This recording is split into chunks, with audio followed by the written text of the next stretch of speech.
सो रिचा, जब आप बोलते हो कि स्टोरी टेलिंग के ग्रुप्स होने चाहिए स्टूडेंट्स के, और कॉरपोरेट में भी स्टोरी टेलिंग जो है उसको इंक्लूड किया जाना चाहिए, तो let's talk about the corporate में। अगर हम स्टोरी टेलिंग का टूल लेके आते हैं तो एग्जैक्टली ये टूल कॉरपोरेट के अंदर कैसे वर्क करता है? आप क्या कराते हो अपनी वर्कशॉप्स में, और how you make them learn कि कैसे वो स्टोरी टेलिंग करें अपने स्पेस में? Absolutely.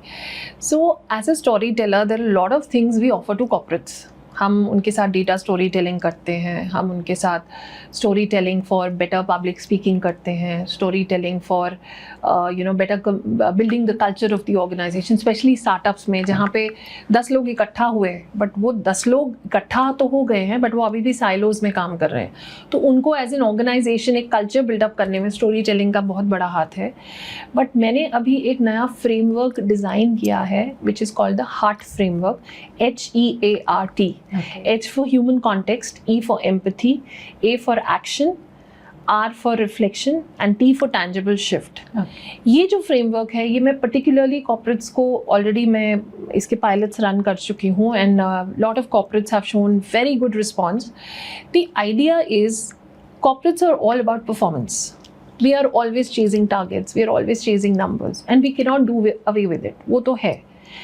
But what we need now, especially in this data driven AI world where anyways performance cannot be compared with AI. AI तो machine है, वो तो हमसे आगे है. हमें अपना human angle, human expertise retain करने की बहुत ज़्यादा ज़रूरत है. सो छोटा सा एक एग्जाम्पल दूंगी कि एक लीडर है या एक टीम हेड है जो एक टीम को एड्रेस करने आता है, तो आते ही सीधा नंबर्स की या डेटा की या टारगेट की बात करने के बजाय अगर वो 5 मिनट एक नैरेटिव ये बोले कि आई अंडरस्टैंड कि there is anxiety in the room, I understand कि यहाँ पे कुछ कन्फ्यूजन है, फियर है, आपको लग रहा है शायद हमारा टारगेट पूरा नहीं हुआ, जॉब कट्स का क्या होगा, I understand, I acknowledge and we are in this together. You know, this one line can work as a miracle for the team. It can build trust, it can make a psychologically safe team. और अगर हमारे internal customers, हमारे employees अगर safe और trust feel करेंगे तभी तो वो बाहर जाके एक्सटर्नल कस्टमर्स के साथ बात करेंगे और अपना प्रोडक्ट या सर्विस सेल करेंगे. बट ये छोटी सी जो चीज़ है, जो ह्यूमन कॉन्टेक्स्ट है, ये हम भूल जाते हैं, ये सिर्फ किताबों में रह जाता है. बहुत सारे लीडर्स बहुत सारे महंगे महंगे कोचिंग प्रोग्राम्स अटेंड तो करते हैं बट आने के बाद उसको इम्प्लीमेंट नहीं करते हैं. और मैं बार बार यही कहती हूँ, the E in leadership has to be empathy. We can not work or we can not move ahead without empathetic leadership.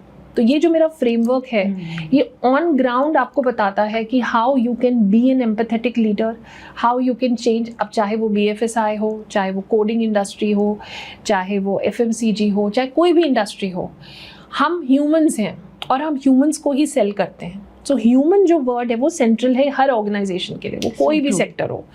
तो उस ह्यूमन को कैसे रिटेन करना है और उसके साथ कैसे चलना है, डेटा को साथ लेके, AI को साथ लेके, वो हम अपनी इस वर्कशॉप में बताते हैं. और मेरा ये एंडेवर है अभी कि मैं अब इसी पे ज़्यादा फोकस करूँ. I want to bring the empathy because there are lot of stories that we hear from corporates where employees are still very very demotivated, disgruntled, or there are a lot of things that still need to be done. तो that still की जो space है, जो vacuum है, I think वो इसीलिए है because हम human expertise और human जो हमारे factors हैं उनको हम पीछे छोड़ते जा रहे हैं. हम सिर्फ performance की बात करते हैं, सिर्फ targets की बात करते हैं, जिसकी वजह से हम actual अपने employees को खोते चले जा रहे हैं. अगर वो हैं भी तो बहुत demotivated हैं. और चाहे वो मेंटल हेल्थ हो, चाहे एम्पैथेटिक लीडरशिप हो, उसके लिए एक दिन उसको डेडिकेट करना कि आज मेंटल हेल्थ डे है, हम आज ये करेंगे, वो नहीं है. कल्चर स्लाइड डेक्स में नहीं होता. कल्चर हमारी रोज़मर्रा की हैबिट्स में होता है. अगर if I am as a boss, I am very picky about numbers, वही चीज़ मेरे एम्प्लॉयज़ भी सीखेंगे. If I as a boss I don't trust my employees या मेरे को ट्रस्ट इश्यूज़ हैं, वही चीज़. सो कल्चर एक दिन में नहीं बनता. कल्चर हमारी रोज़मर्रा की हैबिट्स से बनता है. वो स्लाइड डेक दिखाने से नहीं बनता, वो टीम को एक पिकनिक पे ले जाने से नहीं बनता, वो अपने अंदर बदलाव करने से एज ए लीडर बनेगा. हम जैसे, हमारी ऑर्गेनाइजेशन हमारा मिरर होती है, हमारी लीडरशिप हमारा मिरर होती है. तो जो हम एक्चुअल में हैं वही हम सामने दे रहे हैं. सो इसी के लिए ये जो फ्रेमवर्क है, हार्ट फ्रेमवर्क, ये इन्हीं चीज़ों पे बात करता है। और मेरा पूरा एंडेवर है कि more on more organisations should switch to this team by team, so that we have better employees, we have better psychologically safe teams and ultimately better performance, because empathy कोई garnish नहीं है, obviously ये prerequisite है, ये optional नहीं है, अब इसको तो लाना ही पड़ेगा तभी काम चलेगा। So that's what I say.